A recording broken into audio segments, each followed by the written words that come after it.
혼자 사는 집에 누군가 도어락 비밀번호를 누르고 들어오려 합니다. 비밀번호를 알고 있는 사람이 나 외에 아무도 없다면 이 사람은 대체 어떻게 들어올 수 있는 걸까요? 내가 모르는 비밀번호를 누르고 집에 들어올 수 있는 방법. 도어락 마스터키만 알면 가능합니다. 대부분의 디지털 도어락에는 마스터키가 있습니다.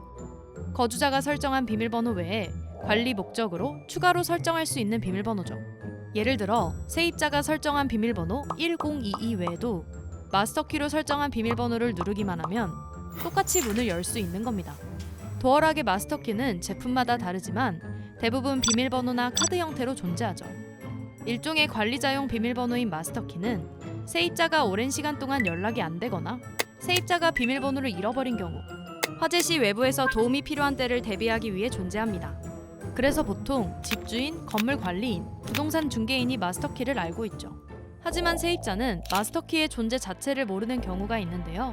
제가 집에 없어서 못 보여드린다고 했어요. 내가 마스터키 갖고 있어서 내 걸로 까고 들어가면 된다고 말씀을 해주시더라고요. 전화 끊고 생각해보니까 마스터키가 있다고? 진짜 기분 나쁜데? 약간 이래가지고 화가 나서 카톡을 보냈었거든요. 제가 외출하고 들어왔을 때 제가 놓았던 물건의 위치가 다르니까 그거는 정말 기분이 나쁘더라고요. 인터넷에도 도어락 마스터키를 검색하면 자취생 필수, 현관문 도어락에 숨겨진 실체. 원래 원룸이 전부 마스터키가 있나요? 아니, 나도 모르는 내 자취방 마스터키가 있다고요?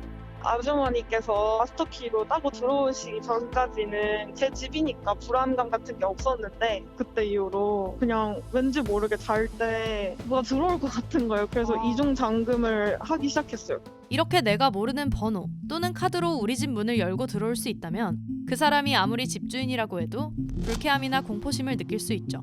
집주인, 건물관리인, 부동산 중개인이 비상시를 대비해 마스터키를 사용할 수 있는 권한을 갖는 것 자체는 문제가 되지 않지만 그 권한을 비상시가 아닌 경우에 세입자 허락 없이 사용하면 주거 침입죄에 해당할 수 있습니다. 범죄 목적 아니라도 집이라는 것은 새 얻은 그 사람의 고유한 공간이기 때문에 누구라도 침범할 수 없는 거거든요. 미리 세입자에게 마스터키의 존재를 알리고 손님을 데려오겠다와 같은 상황을 구체적으로 설명한 뒤에 허락을 받아야 하는 거죠. 이때 사전에 전달한 내용이 실제 상황과 조금만 달라도 주거 침입죄가 성립될 수 있습니다.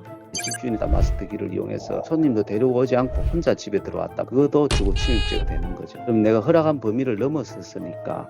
세입자가 마스터키 비밀번호를 임의로 바꾸는 건 세입자의 자유로운 권리지만 도어락 자체를 교체하는 건 문제가 될 수도 있는데요.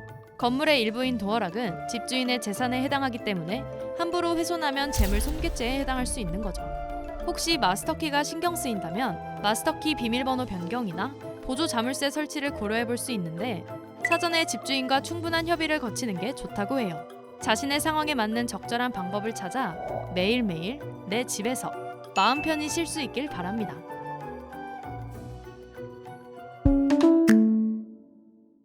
이번 영상을 만든 PD가 추천하는 영상도 보고 가세요.